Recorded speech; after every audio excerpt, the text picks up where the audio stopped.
de conflitos, eu coloco entre aspas, fundiários, entre fazendeiros e indígenas. E certamente a gente tem que rechaçar essa lógica de conflitos entre fazendeiros e indígenas. O conflito é com o Estado, é o Estado que não demarca, é o Estado que negligencia, é o Estado que intencionalmente descuida da afirmação de reconhecimento dos direitos dos povos originários para estarem nos seus territórios e assim poder existir e desenvolver suas próprias culturas nos seus próprios termos, né? E, por fim, a última orientação que a gente pode tirar do Supremo Tribunal Federal nesse período até 2020, de 2014 a 2020, que eu vou chamar de um período do cinismo, né, institucional, a demarcação administrativa das terras deve obediência ao que o STF pronunciar como entendimento consolidado. Isso daqui é para vincular a atividade nos processos administrativos e certamente vincular a atividade da Fundação Nacional agora dos Povos Indígenas. Então, significa que o Supremo tem, né, como uma instância de uma corte constitucional, ele tende a afirmar o seu lugar, a sua posição de superioridade fora da lógica do poder executivo enquanto referência dos três poderes, mas pensando aí talvez no Supremo Tribunal Federal como uma corte constitucional e não como um órgão dentro da estrutura formal. Eu acho que depois a gente pode pensar em traduzir numa linguagem menos técnica sobre essa perspectiva das cortes constitucionais, né? O STF ele não é tecnicamente uma corte constitucional como na Colômbia, como tem na Bolívia, enfim. Depois a Patrícia pode trazer um pouco mais essa referência para a gente. Então, essa minha desculpa, fala... mas a gente alcançou o tempo. Concluindo, então, já concluindo, essa dimensão toda da resistência e da atuação colonialista ainda do Estado, eu coloco as seguintes questões para a gente poder pensar e traduzir as nossas novas perspectivas de pesquisa, né? Porque até então eu sempre considero que a questão indígena, as questões das demandas indígenas, elas estão em um não lugar, né? Um não lugar no campo do direito, isso na perspectiva jurídica, doutrinária, da educação jurídica.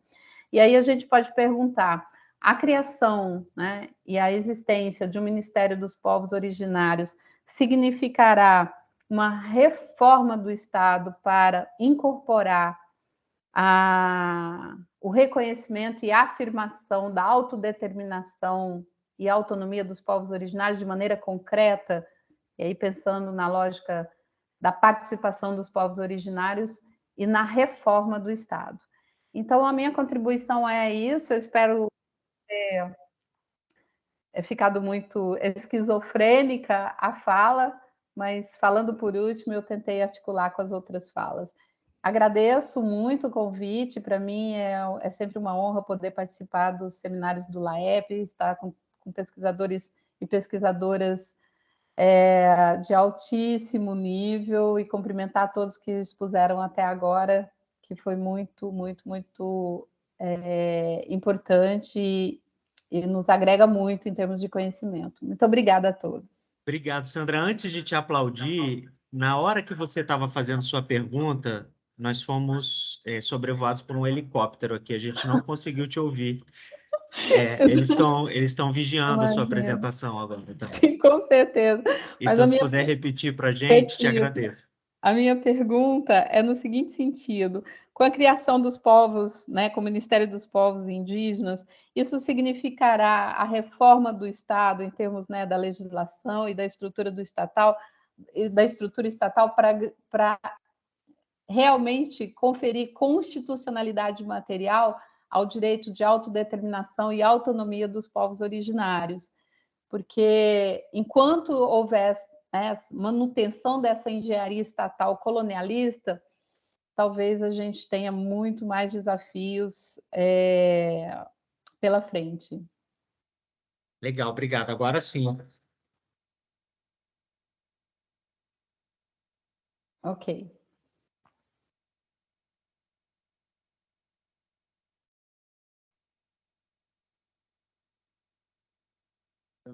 Bom, agradeço muito à professora Patrícia e à própria professora Sandra por suas excelentes apresentações, do professor Patrícia sobre a internacionalização dos direitos humanos e indígenas, e o dever de engajamento argumentativo, acho que são pontos muito importantes, e a professora Sandra, um panorama da história recente do movimento indígena e dos direitos indígenas em relação ao Estado Nacional, né? Então, já passa o meio-dia, então acho que temos ainda uma meia hora, 40 minutos para um debate sobre as 4 apresentações. Então, vamos abrir para perguntas. Eu acho que o Rodrigo já está inscrito. Ele se inscreveu antes, no meio.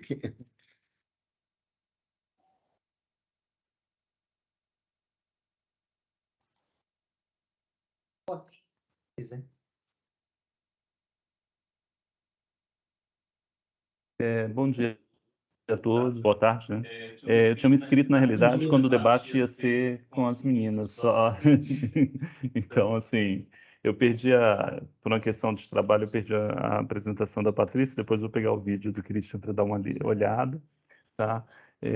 Primeiro, eu aproveito para dizer que foi muito bom participar desse debate, acho que ele traz temas muito importantes e relevantes que dão um encaminhamento para a propositura do que tem sido os colóquios, né, de construção de agendas, de trabalho, de reflexão e pensamento, né. Em segundo, eu queria parabenizar, né, a apresentação das meninas, porque, primeiro, eu concordo em gênero, número e grau com o que você disse sobre o trabalho de estar fazendo essa construção diuturnamente com os povos, a partir de um entendimento do universo deles, no ritmo deles e tudo mais, né? Se a gente tivesse um mundo assim, talvez a gente não tivesse tantos conflitos, né? Mas, assim, eu queria explorar um pouco a interface da parte tua e do Claudelino, no sentido de que há um potencial de análise que é pouco explorado nas ciências sociais, que é esse diálogo dado mais exato e o dado mais qualificado, né? E aí, nas duas falas, elas trazem elementos que apontam uma sinergia, né? Quando você vai falando que você fez uma métrica, uma análise dos dados na sua tese e tal, que você estava apresentando ali. E do lado do Claudelino, ele parte justamente da exploração do dado estatístico, né?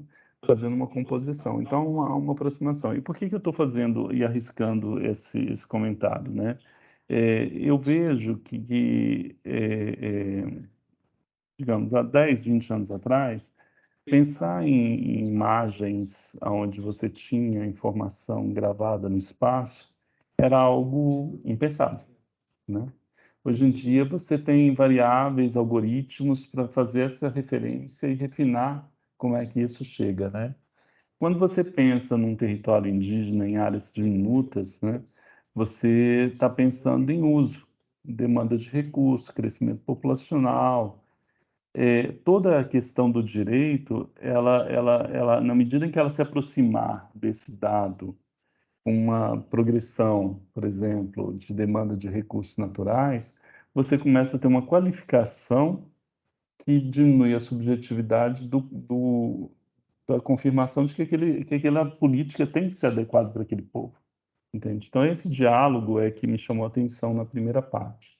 E aí você colocou isso muito bem na sua fala, quando você pontuou, agora eu não vou lembrar, porque como passaram mais algumas apresentações depois, mas você usou uma expressão muito rica ali, que me chamou. Depois eu vou ver se pego a gravação e te faço a pergunta no privado. Mas, assim, eu queria que a gente não perdesse essa chance de evidenciar essa riqueza dialógica entre as metodologias científicas para a construção de novos arcabouços, sem perder a discussão do direito, né, que tem sido a tônica de muitos debates, ou a discussão desde os nativos, né, que foi pautada ontem, ou mesmo a discussão do dado matemático, digamos assim, vou usar entre aspas. Então, assim, é nesse sentido que era o meu comentário. Mas hoje eu estou de motorista de um dos palestrantes, então eu vou ter que sair. Se alguém tiver pergunta para o Claudelino, sugiro que seja o primeiro, e vou ter que levá-lo no aeroporto. Bem, temos mais uma pessoa inscrita, o professor Juan Jorge Faundes, de Chile, mas vamos primeiro esperar a resposta à sua pergunta, devido ao fato que você saiu. Para o Claudelino? ¿Me escucha? A pergunta para mim? Existe uma pergunta ou é uma afirmação? Eu fiz uma afirmação. Não, acho que a gente pode seguir então, Stephen. E o Juan Jorge. Não, tudo bem, então. Eu me inscrevo depois, mas se Claudelino precisar sair, eu te mando pelo zap. Passo la palabra al profesor Juan Jorge.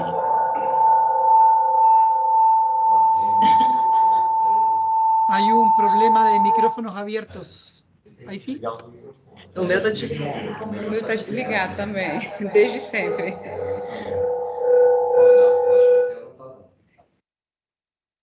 ¿Ahora? Sí, ahora. Buen día, todas y todos. ¿Me escuchan? Sim? Sí. Escutamos bem, escutamos Sim, bem. sim. Pero, no, sí, ¿me Eu acho que escuchan agora allá? podemos nos comunicar. Ok. Vai em frente. Ahora sí. Buen día, todas y todos. Como hoy hay gente que se incorporó, buen día Stephen, gusto de volver a trabajar juntos. Buen día Sandra, hace tiempo que no nos veíamos, aunque sea virtualmente. Por cierto, buen día Patricia, Rodrigo, con quienes ya estuvimos al inicio del evento. Y buen día a todas y todos los que se están agregando. Como ya saben, yo me comunico solo en español, ni siquiera trato portuñol porque es un poco, es algo así como hablar en ruso para mí, ¿ya? O más bien, sería para ustedes escuchar un ruso. Así que, a ver, voy a hacer un par de comentarios y después le voy a hacer una pregunta a Cristian operativa. Más bien, Cristian, mira tu WhatsApp y me respondes para ver cuánto digo aquí, por favor. En primer lugar, quiero con mucha gratitud, con mucha, como digamos, con mucha gracia, con mucha alegría, digamos, fue para mí escuchar la presentación de Meire y Juliana, porque ustedes se plantean como problema de investigación el mismo problema de investigación que nos hemos planteado nosotros y que en particular ha motivado el evento, ¿no? Que es cómo los procesos de licenciamiento cómo los procesos de licenciamiento se hacen cargo de lo que ustedes llaman el reconocimiento de la identidad indígena, lo he llamado los intangibles indígenas o intangibles culturales indígenas, pero es el mismo problema. Por cierto que ustedes lo abordan en una perspectiva epistemológica aplicada, bastante, en alguna medida distinta como lo hago yo, que estoy haciendo seguimiento y control administrativo y jurisprudencial. No he trabajado en planes de cumplimiento en particular, ni en la etnografía que ustedes nos han mostrado sobre el abordaje de este problema y la experiencia, pero insisto, después lo voy a volver a decir cuando cierre, esta idea de que cómo el evento efectivamente está cumpliendo con sus metas en términos de presentar comparadamente experiencias frente a unos mismos problemas. Y ahí la hipótesis del constitucionalismo en red empieza a tener mucho sentido, ¿no? Cuando unos mismos problemas pueden tener respuestas desde nuestra región que también son armónicas en algún sentido. Y provocativamente solo dejarles un par de preguntas o una inquietud. Por una parte, planteaban ustedes que el programa, la idea de este reconocimiento, de este etos, ¿ya? De este etos identitario indígena en los planes asociados al licenciamiento eran programas permanentes. Uno. Dos, plantearon también un desarrollo extenso de distintos tipos de medidas que pueden contemplar a partir de la experiencia, calendarios agrícolas, planificación de la gestión, programas en actividades productivas, programas en artesanía, programas en comunicaciones y otros. Y eso al mismo tiempo está asociado a financiamiento. Entonces, luego la pregunta tiene que ver, o son dos preguntas asociadas a eso. Uno, ¿no hay un problema o cómo ustedes reflexionan en torno al eventual problema de la dependencia? ¿Cómo esos planes, que es lo que ustedes mostraron efectivamente, dan cuenta de esfuerzos que aparecen como exitosos? O sin perjuicio de la pregunta final, y ustedes dicen que siempre hay que estar preocupados, ¿no?, de cómo los procesos de licenciamiento dialogan, cómo ir más allá de la compensación, perfecto, ¿no? Pero cómo en el ir más allá de la compensación, logrando programas que hacen reconocimiento identitario indígena, no se torna en una dependencia económica del financiamiento. Esa es la pregunta. Y la segunda pregunta muy concreta es, ¿cómo se asegura el financiamiento para programas permanentes?, que es la perspectiva que ustedes plantean. En segundo lugar, Patricia, como siempre, extraordinaria en la capacidad de mostrarnos el constitucionalismo en red. Solo que cuando tú planteas con mucha claridad la dimensión vertical, la dimensión horizontal, en el enfoque jurídico del constitucionalismo en red. Como lo decíamos ayer brevemente, no obstante, el constitucionalismo en red, sabemos, ¿no?, tiene una dimensión académica, que es la que estamos. El constitucionalismo en red, en su último punto, ¿no?, tiene una dimensión académica, la red académica, para los que no estuvieron ayer, y es la que estamos ejercitando hoy. Es decir, ese esfuerzo de la institucionalidad administrativa, de la institucionalidad judicial que hoy explicó Patricia, podría lograrse, porque es una propuesta teórica a partir de contrataciones prácticas, como bien dijo Patti. Requiere también un acompañamiento muy fuerte en red académica, y ese es el sentido del evento de hoy.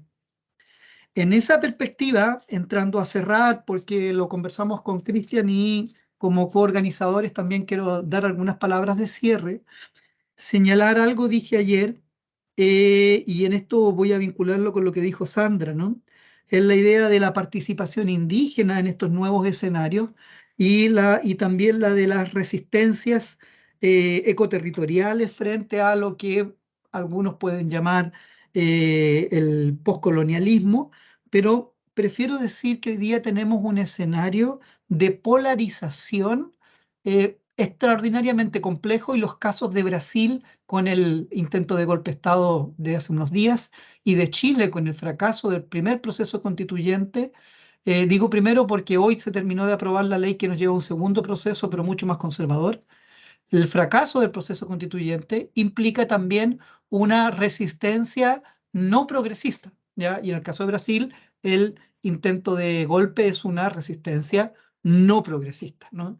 En ese sentido, entonces, hoy día hay un escenario de polarización en América Latina. Brasil y Chile son ejemplos claros, pero podemos ir a Colombia, Ecuador, México, donde hay un horizonte progresista, un horizonte que avanza en ese ethos identitario cultural en distintos ámbitos, pero con una resistencia, diríamos, de derecha, postcolonial, populista, extractivista, con todos los istas que ustedes quieran poner, pero claramente es otra comprensión de la sociedad y del desarrollo que está en una tensión brutal.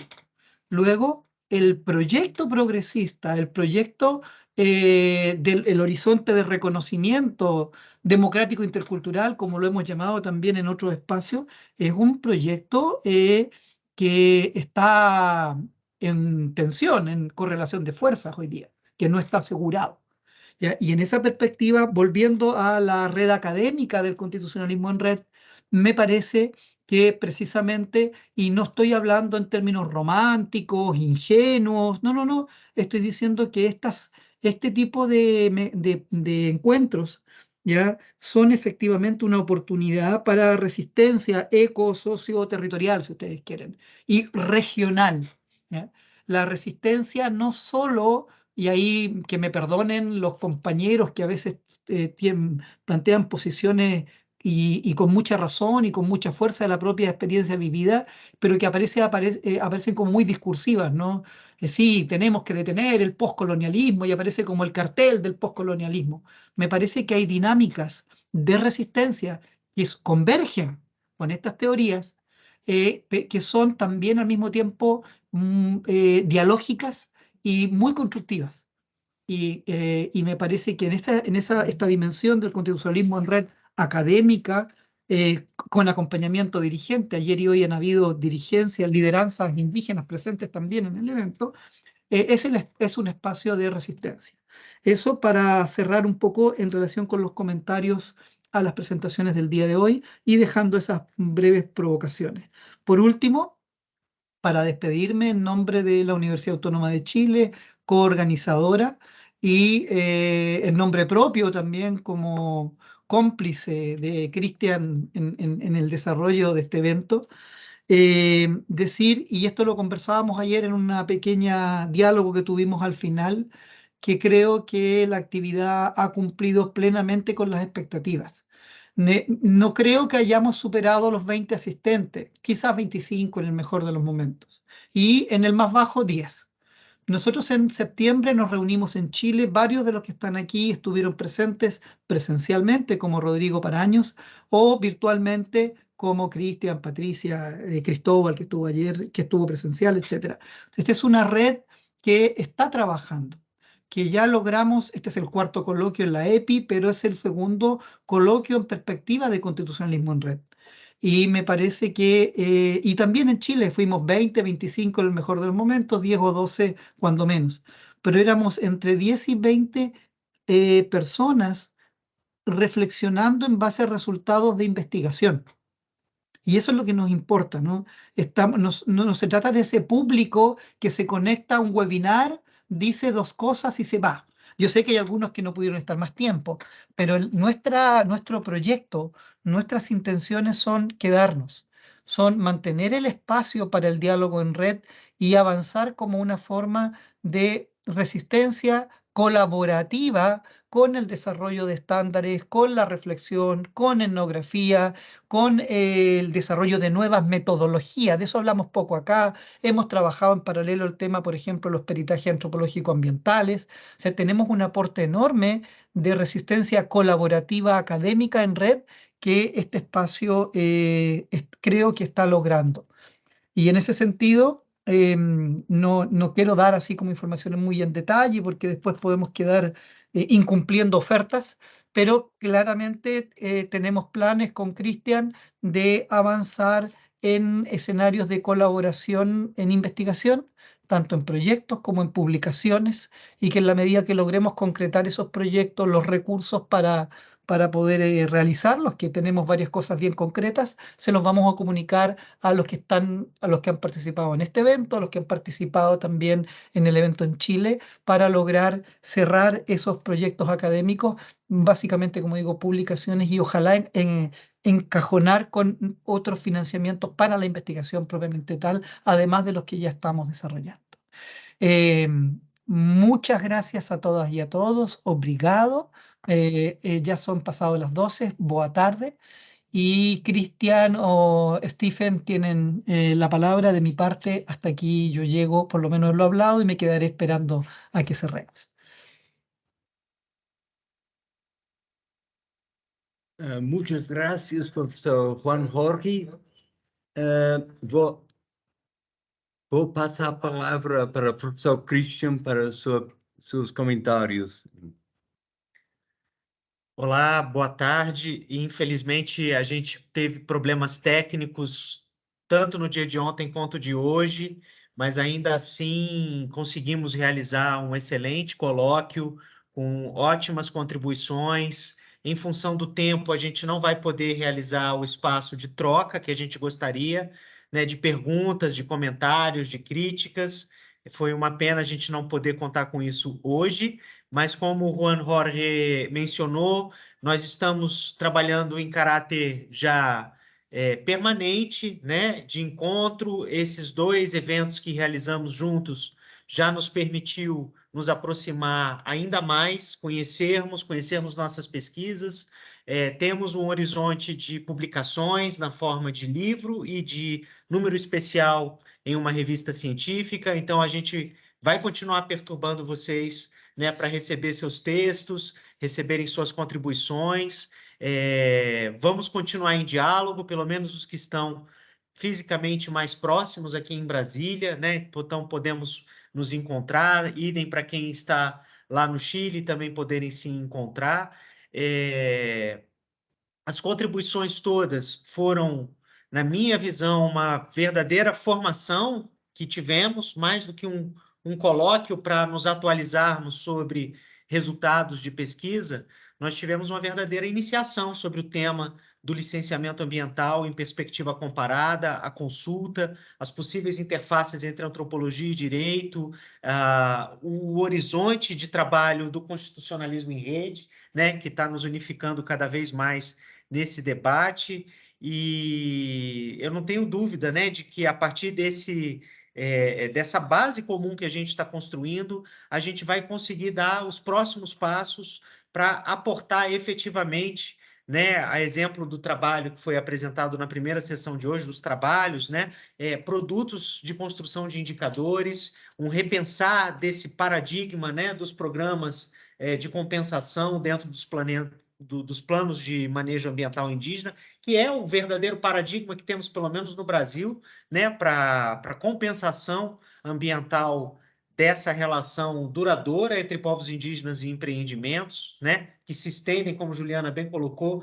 né, a todos nós, né. Eu acho que todas as falas colocam a corresponsabilidade que todos temos, né, não só como cidadãos, mas como pesquisadores, produtores de conhecimento em torno desse tema, né? Hoje em dia a gente está vivendo um horizonte de destino cada vez mais comum, né, em função das mudanças climáticas, do esgotamento dos recursos e desse padrão de vida que a gente elegeu civilizatoriamente, né, e que está já colapsando. Então, a gente precisa, sem dúvida nenhuma, tornar prioritário esses colóquios, esses seminários, esse conhecimento, para que a gente dê a nossa parte de contribuição na transformação da nossa realidade social, que é a razão de ser da pesquisa em ciências sociais e humanas, e que, como bem colocou a Ampox numa nota recentemente, é uma razão de ser que só encontra sua viabilidade num horizonte de democracia, né? Então, não há a menor dúvida de que a gente aqui está trabalhando junto, dentro desse horizonte comum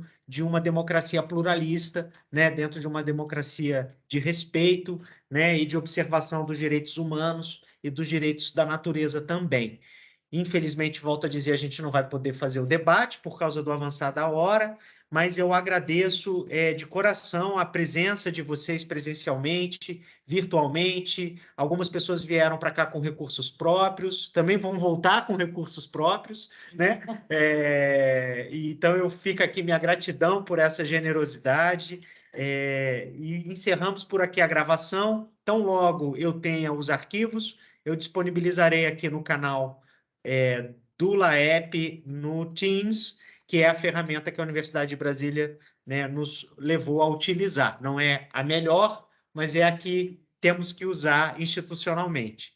Então, gratidão, uma salva de palmas final aí para a gente espantar os nossos espíritos.